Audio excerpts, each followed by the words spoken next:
Olá, vamos estudar mais um pouquinho da Palavra de Deus. Então vamos lá, meu irmão. Eu trouxe aqui mais um tema para a gente estudar que chama o poder das palavras. Meu irmão, você não sabe o poder que tem as palavras que você fala.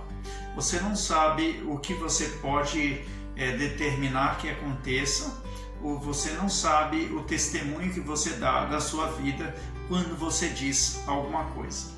Veja só onde eu quero chegar. Isaías 53, versículo 4, e a palavra de Deus, ela vai dizer o seguinte: verdadeiramente ele tomou sobre si as nossas enfermidades e as nossas dores levou sobre si, e nós o reputamos por aflito, ferido de Deus e oprimido. As nossas palavras, meu irmão, se ele levou sobre si as nossas enfermidades e as nossas dores, por que continuamos falando que temos dores? Por que continuamos falando que temos enfermidade? Veja as nossas palavras como elas vão ao contrário do que diz as Escrituras. Eu não estou dizendo para você mentir. Eu estou falando que as nossas palavras precisam dizer o que Deus falou a nosso respeito. Ele disse o que a seu respeito? Que levou as suas enfermidades. Mas nós continuamos falando que temos enfermidade. Vamos avançar aqui no nosso estudo. A palavra de Deus vai dizer, meu irmão, visto que temos um grande sumo sacerdote, Jesus, Filho de Deus, que penetrou nos céus, retenhamos firmemente a nossa confissão. Meu irmão, o que você fala é a sua confissão. Quando você fala, declara alguma coisa, você está confessando o que está acontecendo na sua vida. O poder das palavras. Veja, meu irmão, nós temos que fazer o que então, meu irmão? Reter firme o que ele diz aqui. Retenhamos firmemente a nossa confissão. A nossa confissão é o que Deus falou a seu respeito, né? Se você quer que aconteça aquilo que Deus falou, você precisa confessar o que Deus falou. As nossas palavras é o que estão ou retendo a nossa bênção ou fazendo com que elas aconteçam, né? É como você fala, meu irmão. A Bíblia diz que você é a imagem e semelhança de Deus. Você precisa falar como seu pai falou. Joel 3,10 vai dizer: forjai espadas das vossas enxadas e lanças das vossas foices. Digo fraco, eu sou forte. Veja, meu irmão, a pessoa está se sentindo fraca, ela precisa dizer que é forte. Senão Deus não tinha mandado o Joel falar isso para nós, né?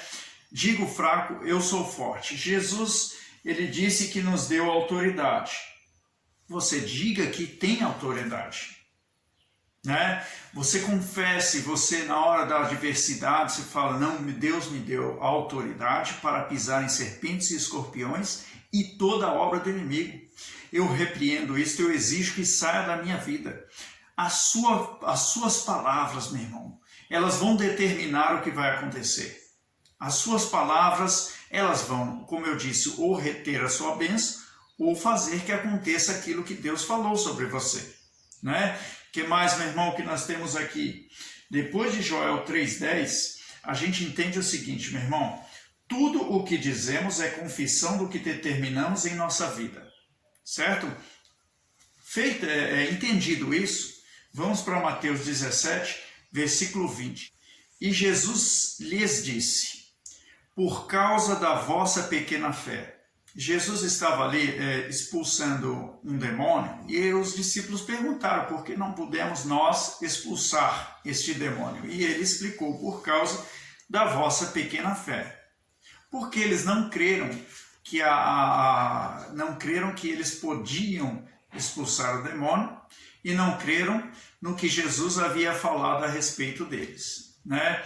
Que Jesus estava andando com eles, ensinando como eles deveriam fazer. Eles não fizeram, então eles não creram. O que eles deveriam fazer? O que Jesus fazia? Demônio, saia em nome de Jesus. Eles deviam fazer isso, mas eles não estavam fazendo. Então, por causa da vossa pequena fé. E aqui está o nosso assunto na segunda parte do versículo. Ele diz o seguinte: porque em verdade vos digo que, se tiverdes fé como um grão de mostarda, presta atenção na palavra, direis a este monte, passa daqui para acolá, e há de passar, e nada vos será impossível. Veja que ele foi enfático em dizer, nada vos será impossível. O que acontece aqui, meu irmão, analisando esta palavra? Ele diz, direis a este monte. Eu digo para você, confessareis a este monte o que Deus falou a seu respeito. Né? Quando você age dentro da palavra de Deus e diz aquilo que o Senhor falou para você dizer, você está confessando para a situação quem você é. Não só isso, você está confessando o que Deus quer que aconteça na sua vida e você está confessando que você não aceita este problema na sua vida.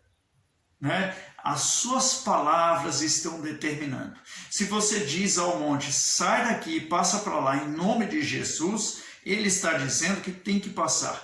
É lógico, meu irmão, para que uma pessoa vai mandar um monte e sair de um lugar para outro? Não tem nexo, não tem justificativa. Ele está falando do tamanho do seu problema. Às vezes você tem um problema que ele é tão grande que parece um monte. É difícil movê-lo, é difícil derrubá-lo, né? É difícil abalá-lo, ele está como um monte na sua vida. Não, você, em nome de Jesus, vai confessar, vai dizer a ele, passa para lá, porque o Senhor me deu autoridade. Ele disse que mesmo sendo fraco, eu devo dizer que sou forte. É isso, meu irmão. Quando você usa a sua autoridade que Deus te deu e fala conforme as palavras do Senhor, você está fazendo com que aconteça aquilo que você determinou. Hebreus 10, 22 vai dizer o seguinte, cheguemo-nos com verdadeiro coração em inteira certeza de fé, tendo o coração purificado da má consciência e o corpo lavado com água limpa. Retenhamos firme a confissão da nossa esperança, porque fiel é o que prometeu. O que ele está dizendo aqui, meu irmão? Eu trouxe algumas anotações. Não basta saber que Deus prometeu. As pessoas precisam ouvir a nossa confissão do que estamos esperando em Deus. A nossa confissão não é só para a nossa vitória, mas é para testemunho do reino de Deus em nossa vida, para que as pessoas saibam que Deus existe e que Ele trabalha em você. Né? A nossa confissão ela não vai só determinar a nossa bênção, mas ela vai levar as pessoas ao reino de Deus. Né? As suas palavras, o poder das suas palavras, meu irmão, ela tem poder para te levantar, mas tem poder para derrubar também, meu irmão. A palavra diz que a língua é um membro pequeno, mas incendeia todo o corpo. Quer dizer, se a pessoa ela fala besteira, ela pode estar levando as pessoas ao caminho da besteira, do erro, ao caminho do engano também. Né? Nós devemos ter consciência que as nossas palavras têm poder. Aqui, meu irmão, ele está dizendo, o que a gente diz é certeza de fé, certo? Sinal de um coração purificado.